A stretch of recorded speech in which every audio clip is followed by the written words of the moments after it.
Sadaka Talks Forum edisi kelima malam ini kembali hadir dengan tema Menelusuri Jalinan Dunia Islam dengan Kesultanan Nusantara.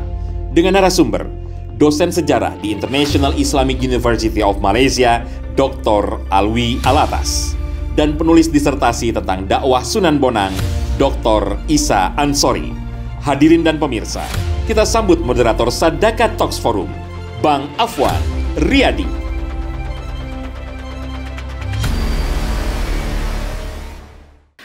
Assalamualaikum warahmatullahi wabarakatuh. Alhamdulillahirrabbilalamin. Wassalatu wassalamu ala asrafil anbiya'i wal mursalin Nabiyina Muhammadin wa ala alihi wa sahbihi ajma'in amma ba'd. Dan berbagai sekali pada kesempatan malam hari ini Sadaka Talks Forum kita yang kelima, kita menghadirkan dua orang narasumber yang luar biasa. Dan pembicara kita yang kedua juga tak kalah luar biasa ya, Dr. Isa Ansori. Assalamualaikum Dokter. Waalaikumsalam Dr. Isa.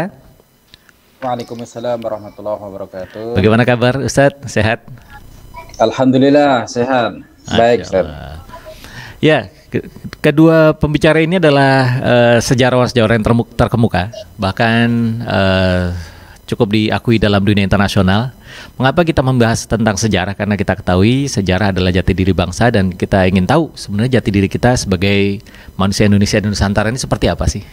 Dan berikutnya kita akan mendengarkan kajian dari Dr. Isa Ansori tentang lebih menajam lagi tentang para ulama-ulama pembawa risalah Islam di Nusantara, terutama Wali Songo.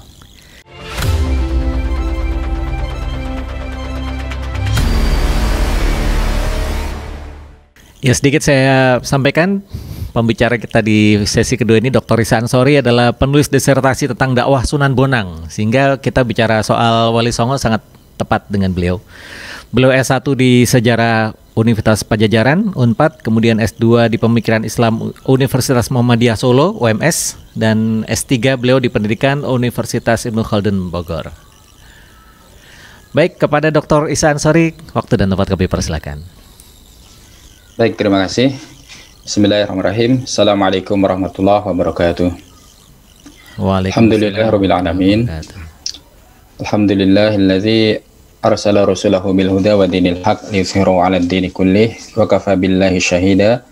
Asyhadu an la ilaha illallah wahdahu la syarika lah iqraran bihi wa tauhidan wa asyhadu anna Muhammadan abduhu wa rasuluh sallallahu alaihi wa ala alihi wa sallama tasliman mazida. Amma ba'du. Alhamdulillah, saya pada malam hari ini merasa bahagia bisa dipertemukan dengan Dr. Alwi Alatas, kemudian Ustadz Afwan Riyadi, Ustadz Ahmad Rafiqi, dan saudara-saudari kaum muslimin dan muslimat serta Sadaka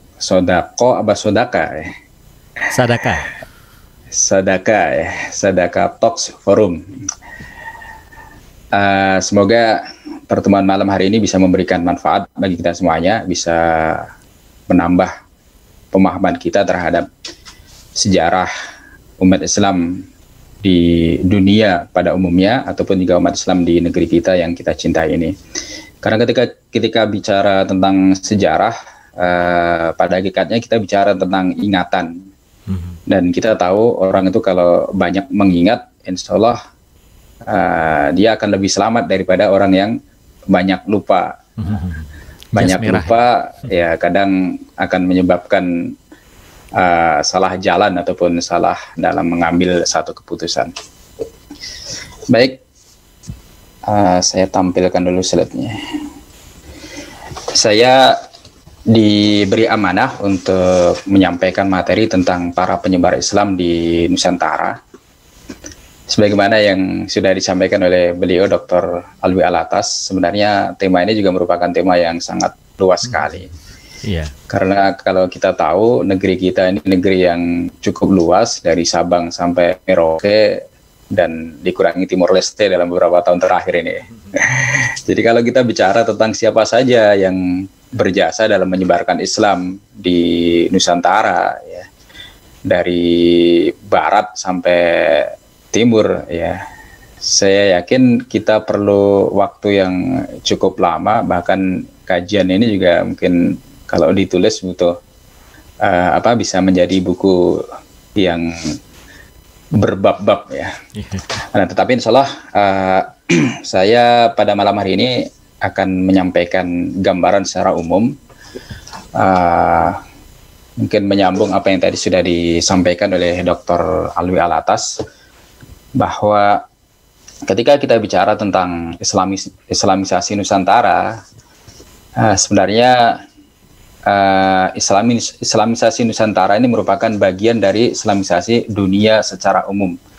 Tidak bisa dipisahkan daripada Islamisasi dunia secara umum.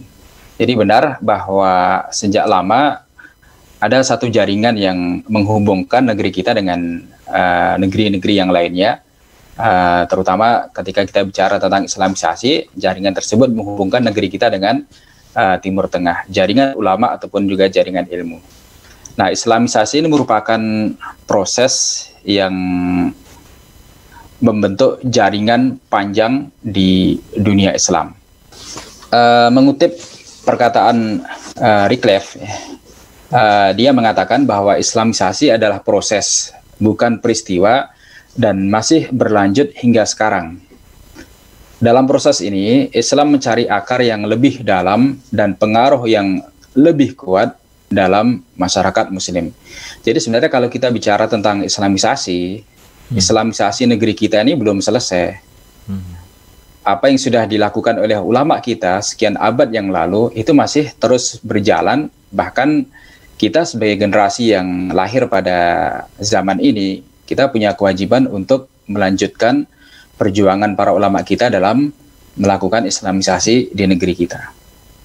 Nah, kalau kita bicara tentang periodisasi ataupun tahapan babakan waktu tentang Islamisasi Nusantara, ada satu teori yang dikemukakan oleh Yakobus Nurdin ketika menjelaskan tentang Islamisasi Makassar.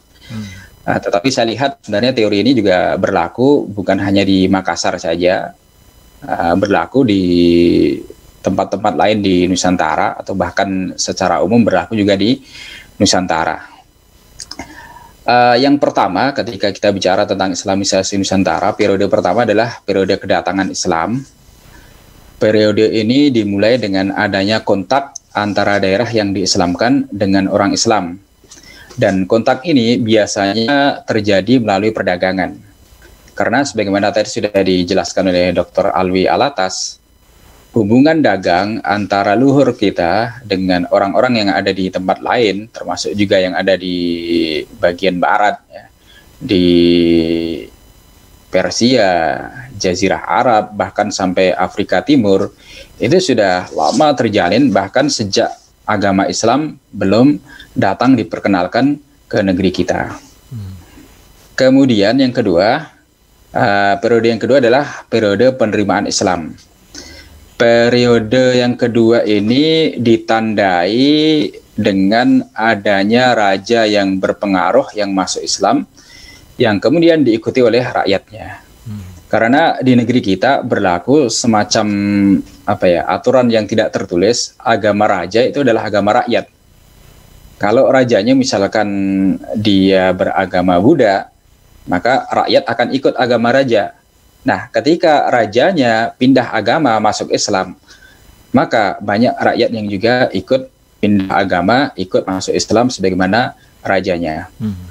Nah, kalau kita bicara tentang kesultanan di Nusantara, kemudian kaitannya dengan dunia Islam pada umumnya, sebenarnya munculnya kesultanan di Nusantara ini, kerajaan-kerajaan Islam di Nusantara ini baru muncul pada periode yang kedua. Dan antara satu daerah atau satu pulau, ya Pulau Sumatera, misalkan Pulau Jawa, Kalimantan, Sulawesi, Kepulauan Maluku dan yang lainnya, kapan periode yang kedua itu mulai terjadi, memang itu tidak sama.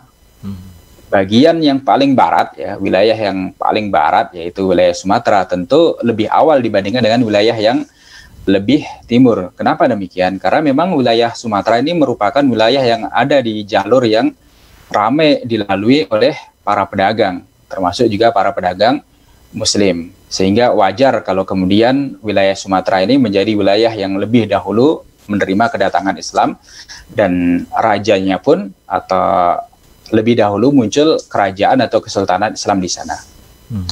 Kemudian yang ketiga, periode yang ketiga adalah periode penyebaran Islam lebih lanjut.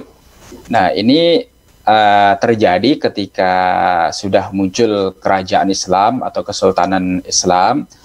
Kemudian kesultanan tadi mengambil peran aktif untuk mempercepat atau membantu penyebaran Islam, baik di dalam kerajaan dia, kerajaan yang sudah menjadi kerajaan Islam tadi, atau juga berusaha untuk menyebarkan Islam di kerajaan-kerajaan tetangga yang ada di sekitarnya.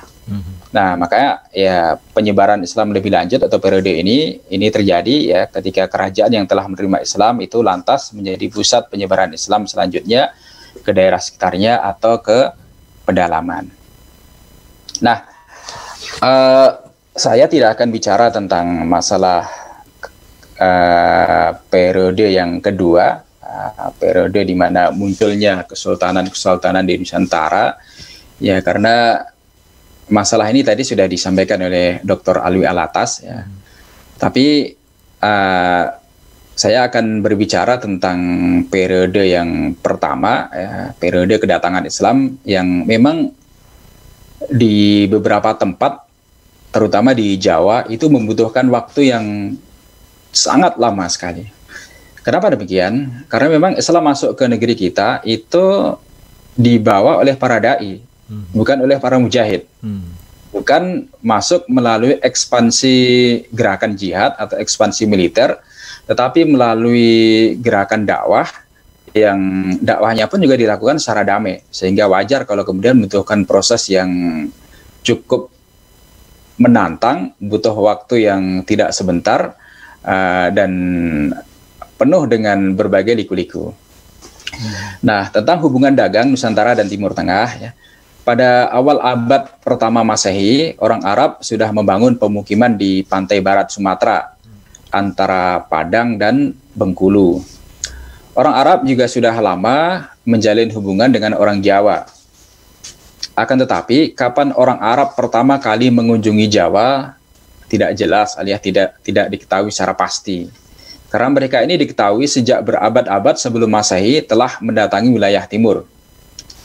Pada awal, ya, sekitar tahun 600-an Masehi, pengaruh Arab dipastikan telah terasa di Sumatera.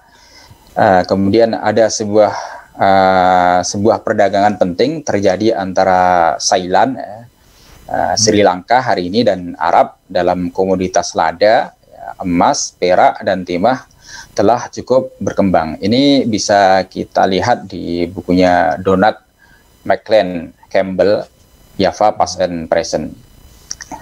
Nah, kemudian dari hubungan perdagangan ini, ya, hubungan perdagangan ini kemudian menjadi semacam jalur bagi masuknya dakwah atau berkembangnya dakwah. Jadi perdagangan ini kemudian menjadi jalan perintis bagi penyebaran Islam. Nah, maka di negeri kita dakwah dan dagang itu dua hal yang dalam sejarah berjalan beriringan. Oleh karena itu wajar ketika misalkan Portugis datang menguasai Malaka. Dalam pelajaran-pelajaran sejarah dulu kan kita sering belajar bahwa Portugis datang itu karena motif ekonomi, ingin memonopoli perdagangan rempah-rempah. Kemudian raja-raja yang ada di Nusantara, Raja Jawa, Raja Aceh, bangkit melakukan perlawanan untuk menyelamatkan pasar mereka yang ada di Malaka. Ini tidak sepenuhnya seperti itu. Artinya informasinya kurang lengkap sebenarnya. Para raja kita, mereka bangkit melakukan perlawanan kepada Portugis itu bukannya semata-mata ingin mempertahankan pasar mereka yang ada di Malaka, tetapi juga menyelamatkan saluran dakwah. Karena antara dagang dan dakwah itu dua hal yang berjalan beriringan, sehingga ketika pasarnya diobrak-abrik, diganggu oleh Portugis, itu artinya sama saja saluran dagang yang sudah berjalan sekian abad itu juga terganggu. Nah, Kembali kepada masalah hubungan dagang antara orang kita, leluhur kita dengan dunia internasional, dunia Arab khususnya. Munculnya dua dinasti yang kuat. Di barat ada khilafah Bani Umayyah, kemudian di timur ada dinasti Tang di Cina. Ini ternyata juga mendorong perdagangan laut antara wilayah barat dan timur Asia. Jadi adanya dua kekuasaan, dua kekuatan politik itu menjadikan perdagangan terutama di Samudra Hindia itu semakin ramai. Nah, ternyata hal ini membawa imbas, membawa pengaruh bagi semakin ramainya perdagangan orang Arab dan mereka berangkat atau mereka melakukan pelayaran ke Asia Tenggara, ke Nusantara. Kalau dulu hanya karena kepentingan dagang, kemudian setelah Islam datang, ya mereka dagang sekaligus juga berdakwah.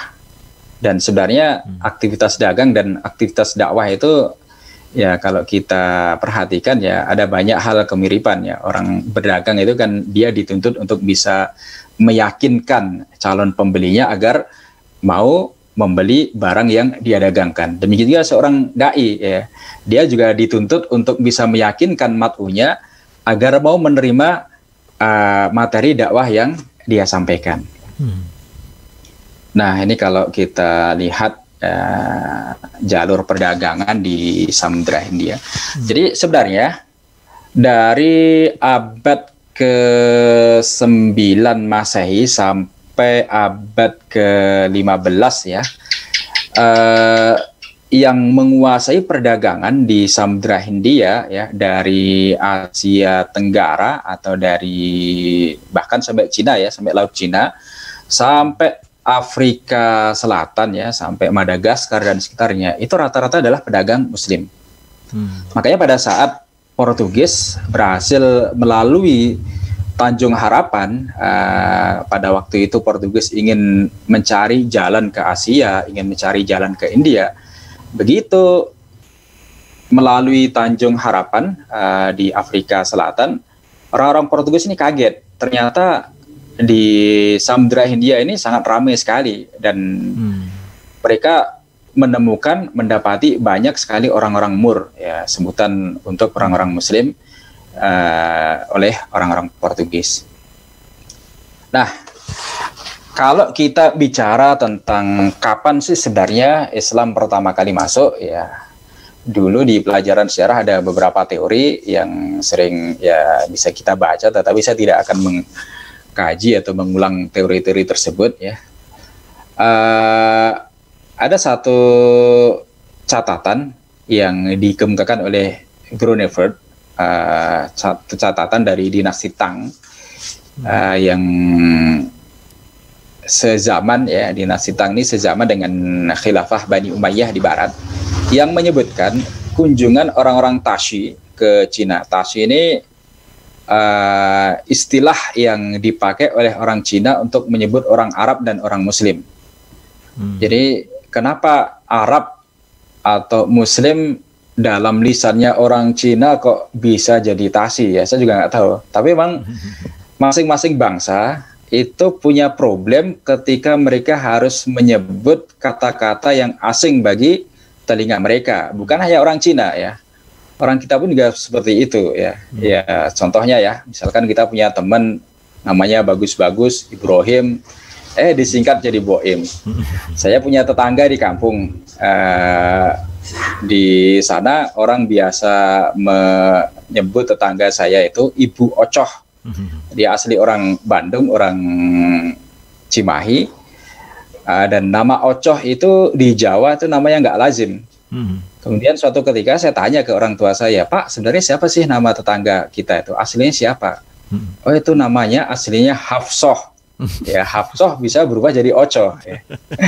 Jadi kalau Tashi ya, Arab atau Muslim kok jadi Tashi ya, orang Cina lebih tahu jawabannya seperti apa. Nah, utusan dari Tashi ini, orang Tashi yang datang ke Cina ini, mereka menceritakan bahwa di negerinya sudah berganti 3 kali pemimpin, ya. Sudah 3 kali pemimpin yang sempat memimpin negeri mereka. Nah, berdasarkan data tersebut, ada satu buku, ya, buku ditulis oleh Al-Habib Alwi bin Thohir Al-Haddad, ya. Ini edisi yang sudah lama sekali, ya, yang versi terbitan terakhir itu agak-agak besar bukunya ini.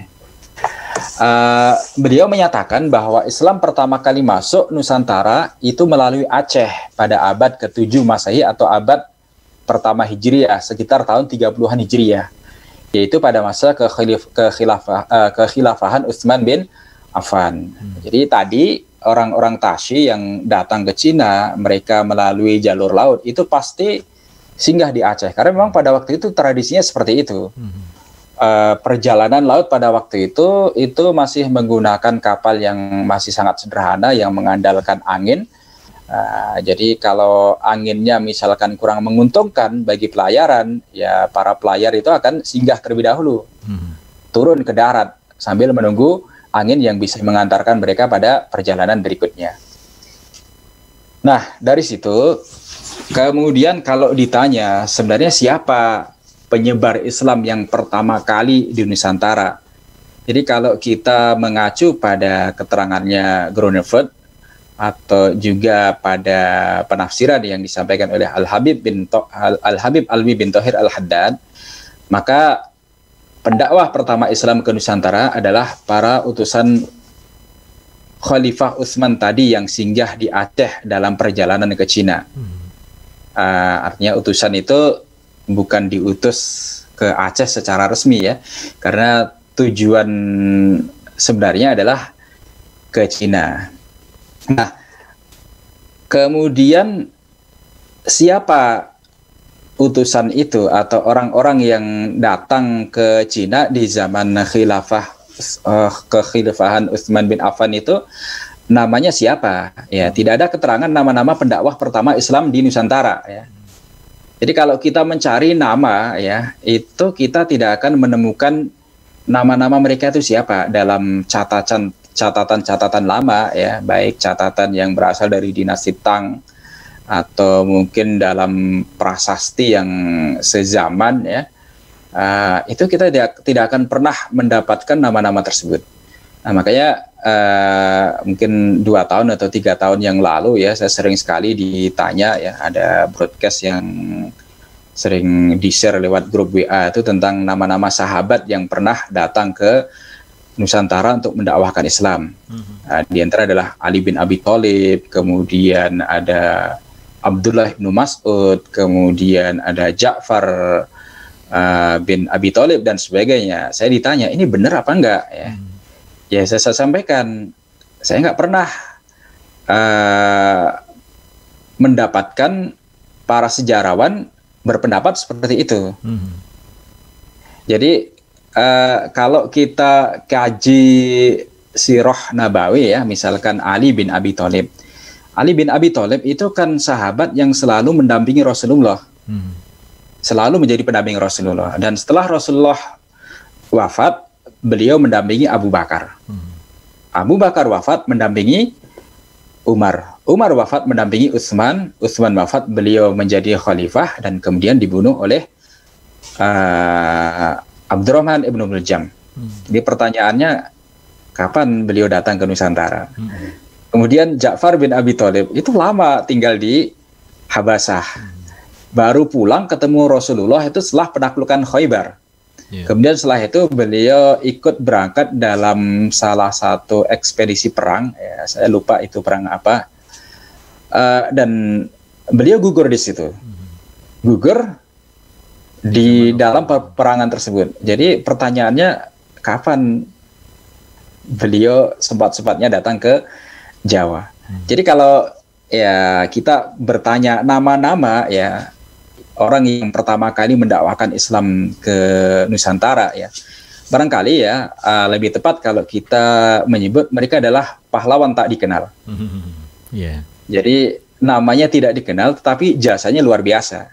Ya, karena dakwah mereka lah, alhamdulillah sampai hari ini kita bisa melihat ya Islam berkembang di Indonesia, kita bisa merasakan nikmatnya hidup di bawah naungan Islam. Nah, nama-nama yang muncul adalah nama-nama para pendakwah pada masa-masa berikutnya. Jadi kalaupun ada nama itu adalah nama-nama para pendakwah pada masa berikutnya. Kecuali di beberapa daerah yang memang Islam datang ke sana itu ada agak belakangan, ya, agak belakangan baru mungkin ada nama yang bisa muncul di situ.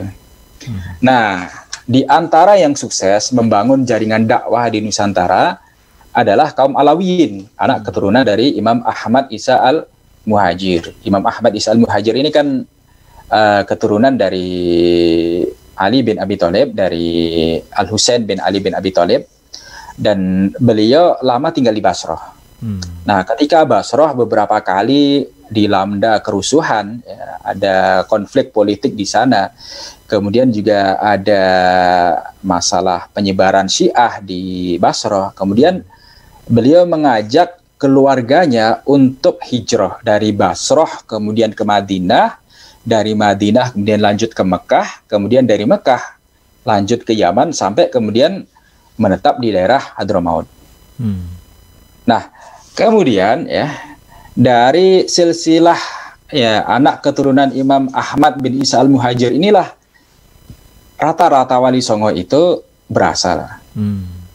Jadi kalau kita buka historiografi tradisional babat tanah Jawa dan sebagainya, memang di sana disebutkan para wali diantaranya itu adalah orang asing atau orang Arab, misalkan Maulana Malik Ibrahim, Sunan Ampel, dan tentu juga keturunannya seperti Sunan Bonang, kemudian Sunan Derajat dan sebagainya, itu adalah keturunan Arab. Nah, tetapi kalau kita mengkaji historiografi yang disusun oleh para Alawiyin, para habaib, ya, kita bisa mendapatkan penjelasan yang lebih lengkap tentang silsilah para wali tersebut. Nah, gelombang hijrah kaum Alawiyin. Kaum Alawiyin yang punya peran besar dalam menyebarkan Islam ke Nusantara di negeri kita, mereka datang itu secara umum mereka datang dalam dua gelombang yang besar. Gelombang pertama terjadi sekitar abad pertama atau sampai abad kedua Hijriyah, ya. Mereka meninggalkan Timur Tengah, kemudian menyebar ke berbagai wilayah di Timur Jauh, di Asia Tenggara dan Asia Timur, di negeri kita, di Nusantara, untuk melarikan diri dari penindasan yang dilakukan oleh golongan Bani Umayyah kepada mereka. Kemudian gelombang yang kedua itu terjadi pada abad ke-13 Masehi. Abad 13 Masehi itu berarti sudah ya abad ke-7 ya, 7 Hijriyah ya. Nah, mereka ini yang datang di gelombang kedua adalah anak keturunan Imam Ahmad bin Isa al-Muhajir, dan lagi-lagi apa yang mendorong mereka hijrah ke Nusantara ya, mirip-mirip dengan hal yang mendorong hijrahnya kaum Alawiyin di gelombang pertama, karena masalah politik. Jadi datangnya kaum Alawiyin ke negeri kita itu karena di tempat asal mereka tinggal itu terjadi konflik politik, dan mereka berusaha untuk menghindari konflik politik tersebut. Jadi kalau kita kaitkan dengan sebenarnya siapa sih Dr. yang Isa, waktu kita 5 menit. Terima kasih.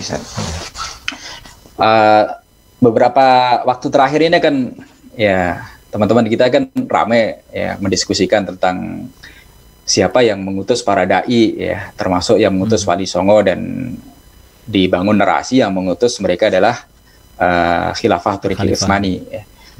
Kalau kita kaji di catatan-catatan sejarah, di sumber-sumber sejarah, justru kita akan mendapati bahwa para dai, para habaib dari kalangan Alawiyin, mereka datang ke negeri kita ini justru untuk menghindari konflik politik, bukan diutus sebagai utusan satu kekuatan politik tertentu. Iya. Nah, baik. Kemudian tentang hijrahnya keturunan Imam Ahmad Isa al-Muhajir ini ke Nusantara. Jadi mereka hijrah dari Hadramaut ke India ya, di Hadramaut pada waktu itu. Kenapa mereka hijrah? Karena tempat mereka itu sempat diserbu oleh klan Ayyubi, anak keturunannya Salahuddin al-Ayyubi. Kemudian di India ya, mereka ini dikenal sebagai klan Asmat Khan. Kemudian dari India mereka lanjut ke Aceh. Jadi anak keturunan Ahmad Shah bin Abdullah bin Abdul Malik ini melarikan diri dari India ke Aceh. Karena di India juga ada problem politik juga. Ya. Tempat mereka di Gujarat itu diserang oleh Muhammad Tughlaq. Kemudian dari Aceh sebagian mereka melanjutkan perjalanan ke Champa, ke Indochina. Di antaranya yang berangkat sana adalah Jamaluddin Al-Husain dan anak keturunannya. Ya, mereka sengaja berangkat ke Champa untuk mendakwahkan Islam. Nah, jadi kalau kita lihat ya di slide ini ya, Jamaluddin Al-Husain ini yang menurunkan para dai, para wali yang mendakwahkan Islam di beberapa tempat di Nusantara, baik itu di Aceh, kemudian di Jawa, kemudian di Ternate dan tempat-tempat yang lainnya. Karena Wali Songo Maulana Malik Ibrahim, kemudian Raden Rahmat dan keturunannya ini ternyata berasal dari keturunan Jamaluddin Al-Husain. Jadi kalau kita lihat ya, Jamaluddin Al-Husain berangkat ke Champa. Di Champa dia dakwahi raja, kemudian diterima dakwahnya, kemudian dia dinikahkan dengan putri raja. Ada satu pendapat yang menyatakan yang menikah itu bukan Jamaluddin Al-Husain tetapi anaknya Ibrahim Asmara. Kemudian Ibrahim Asmara ini menurunkan para wali, dan dari sini kita lihat ya, para wali ya itu adalah keturunan ulama dan keturunan raja. Jadi dalam diri wali itu mereka punya ya darah ulama dan darah raja, sehingga pada saat mereka datang ke Jawa ya wajar kemudian seperti Raden Rahmat ini bisa langsung mengakses ke pusat-pusat politik di wilayah Majapahit. Jadi diterima oleh raja karena memang satu level. Nah, Wali Songo berhasil mengkader para dai dan ulama yang dengan membangun jaringan pesantren.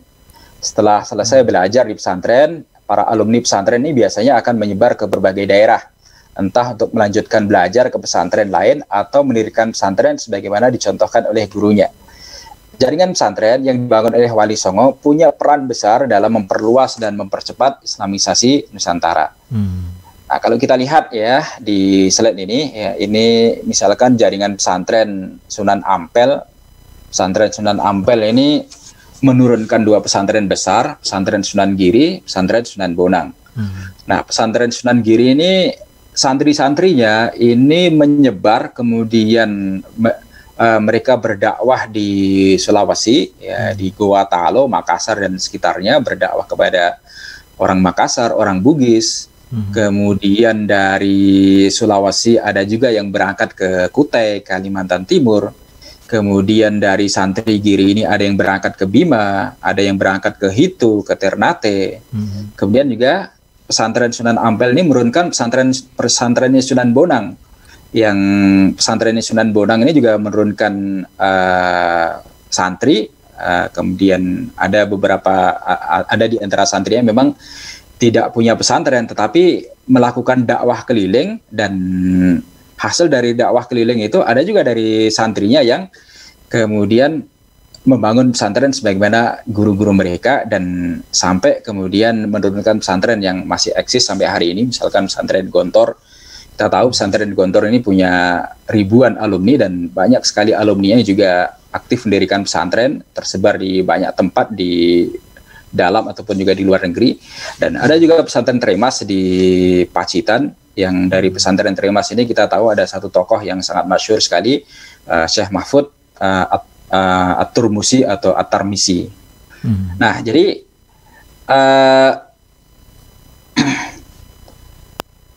para penyebar Islam ya di negeri kita ya pada periode pertama ya, periode kedatangan Islam, memang banyak nama-nama mereka yang kita tidak bisa melacak namanya siapa. Meskipun demikian ya, meskipun nama-namanya kita tidak bisa lacak, tetapi jasa mereka luar biasa sehingga mereka ini layak untuk kita sebut sebagai pahlawan tidak dikenal.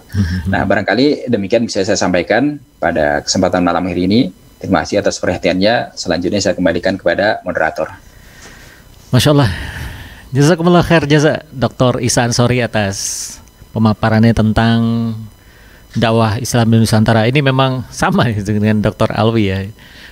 Waktunya tidak cukup untuk membicarakan karena banyak sekali dan cukup banyak yang mungkin pertanyaan yang muncul di kalangan teman-teman semua yang mengikuti kajian malam hari ini.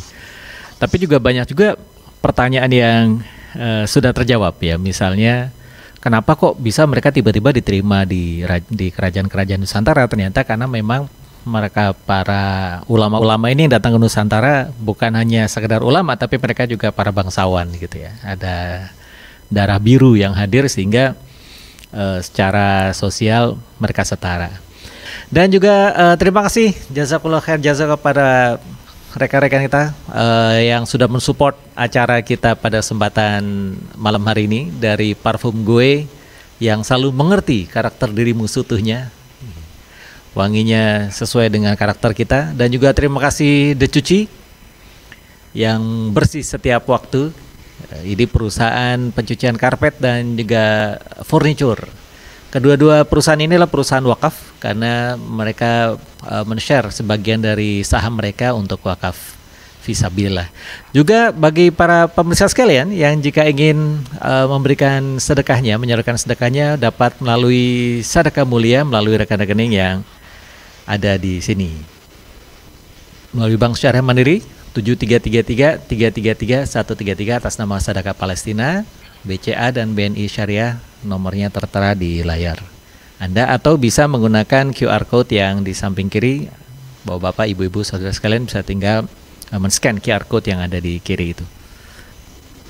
Baik, terima kasih sekali lagi kepada seluruh peserta dan juga para pembicara yang luar biasa. Juga teman-teman yang bertugas pada kesempatan malam ini, terima kasih, jazakumullah khair jazak. Semoga memberikan keberkahan dan juga memberikan sekali lagi rasa syukur kita kepada Allah SWT bahwa kita sampai hari ini masih menjadi seorang muslim tanpa kita minta, karena kehadiran para ulama-ulama yang telah menyebarkan cahaya Islam ke Nusantara ini. Dan semoga kita semua menjadi hamba-hamba yang bertakwa hingga akhir hayat kita, insyaallah. Dari saya sekian. Jika ada salah-salah, mohon maaf. Bila taufiq, wassalamualaikum warahmatullahi wabarakatuh. Ketemu lagi dengan Sadaqah Talks Forum berikutnya.